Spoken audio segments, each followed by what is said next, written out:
আসসালামু আলাইকুম ওয়া রাহমাতুল্লাহি ওয়া বারাকাতুহু। সৈয়দপুরের সর্বস্তরের ভাইদের অবগতির জন্য একটি জরুরি বার্তা নিয়ে উপস্থিত হয়েছি। গত ২৬ অক্টোবর ২০২৫-এ আমি আমার ফেসবুক লাইভের মাধ্যমে সিলসিলায়ে গাহমারি অর্থাৎ হাসনাতে আঞ্জুমানে খানকার পীর হামিদ ফারুকী গাহমারির যে ভ্রান্ত মতবাদ এবং শরিয়া বিরোধী কার্যকলাপ ছিল সেগুলো নিয়ে আমি একটি ভিডিও বানিয়ে সেটার প্রতিবাদ করেছিলাম। তারপরে আঞ্জুমানে হাসানাতে আঞ্জুমান খানকার সেক্রেটারি ফয়াজ আহমদ আমার নামে লিগেল নোটিশ পাঠায় অ্যাডভোকেটের প্যাডে, তো এবং সেটা মিথ্যাচার বলে দাবি করেছে। তো সর্বপ্রথম আমি সেই ভিডিওর মধ্যে কি বলেছিলাম যে ১ নম্বর, সেই পীরের দাড়ি ছোট, শিয়াদের মতো মাগরিবের নামাজের পরে তারা ইফতারি করে এবং তার কুফরি মতবাদ, ভ্রান্ত মতবাদ রয়েছে। আমি এটা বলেছিলাম, হ্যাঁ আমি বলেছিলাম। আসুন আপনাদেরকে আমি তার পিকচার দেখাচ্ছি। এই ছবিটা দেখুন, সৈয়দপুরে যখন আসে, এয়ারপোর্টে তাকে তার ভক্তবিন্দু রিসিভ করে, তখন তার অবস্থা কেমন ছিল আপনারা দেখলেন তো। তার পিকচার, এই ছবির মধ্যে স্পষ্ট দেখা যাচ্ছে এক মুষ্টি দাড়ি তো দূরের কথা, ১.৫ ইঞ্চিও দাড়ি নেই। তাহলে যে ব্যক্তির দাড়ি এক মুষ্টির চেয়ে কম, সে একেবারে ফিকহে হানাফির মধ্যে সে ব্যক্তি ফাসিকে মলিন এবং তার পীর হওয়ার কোনো যোগ্যতাই নেই, কোনো প্রশ্নই ওঠে না। সে ব্যক্তি ফাসিকে মলিন, সে কখনো ইমামতি করতে পারে না, পীর তো দূরের কথা।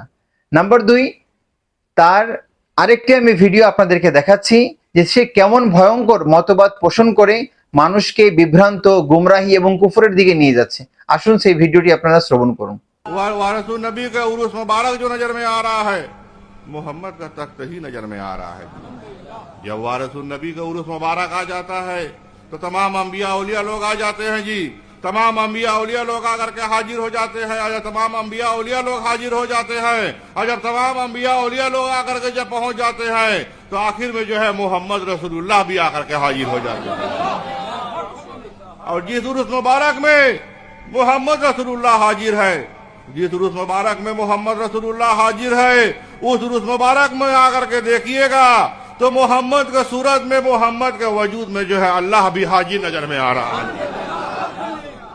আপনারা দেখলেন তো যে কিভাবে স্পষ্ট ভাষায় ফারুক হামিদি ফারুই গাহমারি হাসনাতে আঞ্জুমান খানকার পীর সাহেব কলকাতা গাহমারি থেকে এসে সৈয়দপুরের মধ্যে এই কুফরি মতবাদ প্রচার করছে।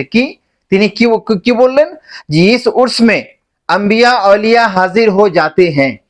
সর্বপ্রথম কথা, আম্বিয়া আউলিয়া হাজির হো জাতে হ্যাঁ, এই বাক্যটা হাজির হো জাতে হ্যাঁ, এই বাক্যটাই বলা আম্বিয়াদের জন্য, একজন গায়রে নবীর জন্য, আম্বিয়াদের জন্য এই শব্দটা ইউজ করা বেয়াদবিমূলক। আম্বিয়া একরাম যদি কোথাও গিয়ে থাকেন তাহলে সেটাকে আদবের সাথে বলতে হয়।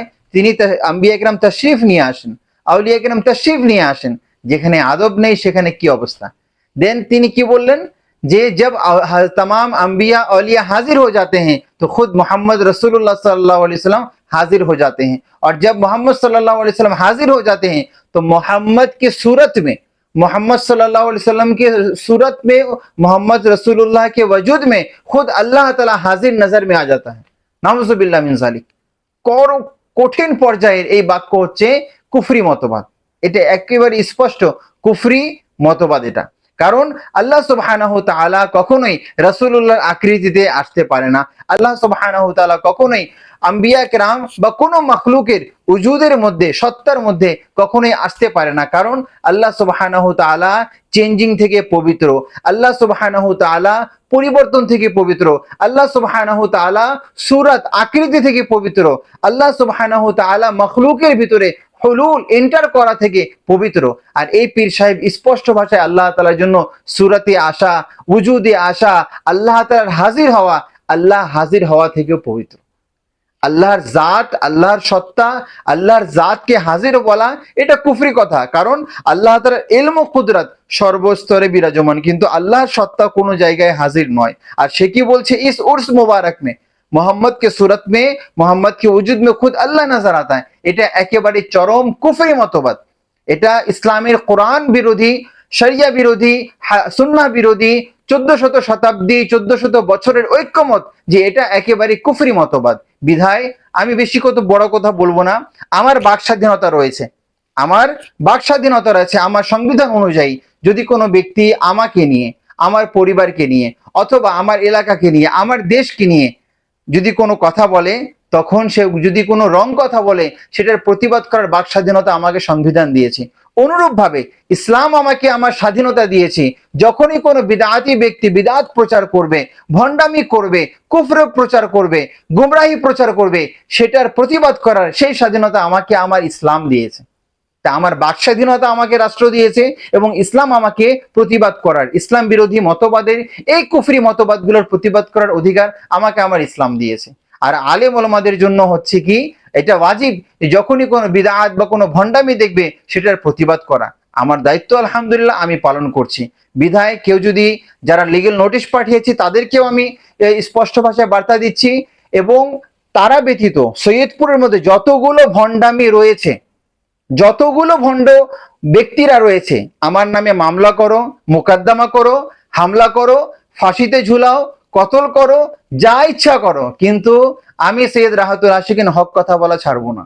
কারণ আলহামদুলিল্লাহ আমার আলা হযরত আমাকে এটাই শিখিয়েছেন, কারবালাওয়ালা ইমাম হোসেন আমাকে এটাই শিখিয়েছেন, নবী করিম আলাইহিস সালাতু ওয়াস সালাম আমাকে এটাই শিখিয়েছেন। তো বিধায় আমি শেষ বার্তা দিচ্ছি, এবং আমার আজকের এই ভিডিওর আমার প্রধান কথা হচ্ছে এটাই যে আমি গাহমারি হাসনাতে আঞ্জুমান খানকা গাহমারির পীর সাহেব, যে কলকাতা হাতিয়ারা থেকে সৈয়দপুরে প্রত্যেক বছরে আসে মিস্ত্রিপাড়া, কয়া মিস্ত্রিপাড়ায়, তাকে তার এই কুফরি মতবাদগুলোর কারণে আমি তাকে মুনাজরার চ্যালেঞ্জ করছি, তাকে বাহাসে বসার চ্যালেঞ্জ করছি কি আপনি বাহাসে বসুন, আমি প্রমাণ করে দিব আপনার মতবাদ কুফরি, আপনার বাক্য কুফরি, আপনার উক্তিগুলো কুফরি, আপনার বক্তব্য কুফরি, এবং আপনি পীর হওয়ার যোগ্যতা রাখেন না, আপনি ভণ্ডামির সাথে লিপ্ত রয়েছেন। এবং যারা আমাকে লিগ্যাল নোটিশ দিয়েছে, ফয়াজ আহমেদ সেক্রেটারি হাসানাতে আঞ্জুমান গাহমারি খানকা, তাকেও আমি স্পষ্ট ভাষায় বলছি, আপনারা যদি হক থাকেন, সত্য হয়ে থাকেন, আপনার পীর সাহেবকে ডাক দেন বা আপনার পীর সাহেবের কোনো প্রতিনিধিকে ডাক দেন, আমি ইনশাল্লাহ কোরআন ও হাদিস নিয়ে বসে বাহাস করব। অল টাইম এভরিথিং, যে কোনো জায়গায় যে কোনো সময়। আমার শর্ত হচ্ছে একটাই, পাবলিক, প্রশাসন, মিডিয়ার সামনে ইনশাআল্লাহ আমি বাহাস করব। আমি বাহাসের জন্য পুনরায় আমি চ্যালেঞ্জ করছি, আহ্বান করছি, যদি আপনারা সত্য হয়ে থাকেন আপনারা বসুন, আপনাদের কুফরি মতবাদগুলো, আপনাদের শিয়াদের মতবাদগুলো, মাগরিবের পরে ইফতার করার মতবাদগুলো, আমি সবকিছু কোরআন ও হাদিস কিতাবেদি দ্বারা আমি, এবং আপনাদের ভিডিও দ্বারা, আরো অনেক ভিডিও আছে আমার কাছে, যেই ভিডিওর মধ্যে ফারুক হামিদি সাহেব আল্লাহ তাআলার জন্য হাতের দাবি করেছে, আল্লাহর হাত রয়েছে, আল্লাহর চেহারা রয়েছে, আল্লাহ তাআলা নাজিল হয়, আরো অন্যান্য কথা রয়েছে যেগুলো আমি এখন বলতে চাই না। তো আমি স্পষ্ট ভাষায় বলছি, আপনারা মুনাজরায় বসুন, ইনশাআল্লাহ আস্তাগফিরুল্লাহ আমি প্রমাণ করে দেব আপনাদের গুমরাহি, আপনাদের কুফরি মতবাদ। এবং ফারুক হামিদি সাহেবকে, फारूक हमीदी फरोई साहब को मैं बांग्लादेश के सरजमीन सैयदपुर से, मैं सैयद राहतुल आशिकीन मुनाजरा में बैठने का चैलेंज करता हूं। क्या अगर आप हक पे हैं तो आप बांग्लादेश आए, सैयदपुर आए, आपके खानका में जो है आप मुनाजरा करें, मेरे साथ मुनाजरा करें। मैं साबित करूंगा कि आपका अकायद, आपका बयानात बिल्कुल कुफ्र है, कुफ्र से लबरेज है, कुफरी अकायद से आप वाबस्तगी रख रहे हैं। लिहाजा मैं साबित कर दूंगा कि अहले सुन्नत वल जमात का ये सिलसिला हो ही नहीं सकता, अहले सुन्नत वल जमात का ये खानका हो ही नहीं सकता, अहले सुन्नत वल जमात में किसी दाढ़ी मुंडे को पीर बना ही नहीं सकता। আল্লাহ সুবহানাহু তাআলা আমাদের সকলকে একটা কথা বলে আরেকটা কথা বলে দিই, সৈয়দপুর দারুল ইয়তিম নয়, সৈয়দপুর দারুল ইয়তিম নয়। ভারত থেকে, পাকিস্তান থেকে, আরব থেকে যে যেখান থেকে এসে এখানে ফিতনা সৃষ্টি করে যাবে, কোরআন সুন্নাহ বিরোধী কথা বলে যাবে, আর কেউ কিছু বলবে না। হ্যাঁ, যারা লেবাসধারী আছে, যারা নামধারী আছে, তারা তাদের পজিশন, তারা তাদের পকেট, তারা তাদের মুসাল্লা নিয়ে তারা পড়ে থাকুক, সেটা আমার দেখার বিষয় নয়। কিন্তু আলহামদুলিল্লাহ গোলামে আহমদ রাজা মাসলাকে আলা হযরতের এই খাদিম সর্বদা প্রস্তুত রয়েছে, সৈয়দপুরের মধ্যে যারাই ফিতনা করবে সেই ফিতনার আমি অবশ্যই আমার বাক স্বাধীনতার মাধ্যমে সেটা প্রতিবাদ করব। আল্লাহ সুবহানাহু তাআলা সবাইকে সঠিক বুঝ এবং সঠিক পথ এবং মতে কায়েম থাকার তৌফিক দান করুক। আসসালামু আলাইকুম ওয়া রাহমাতুল্লাহ।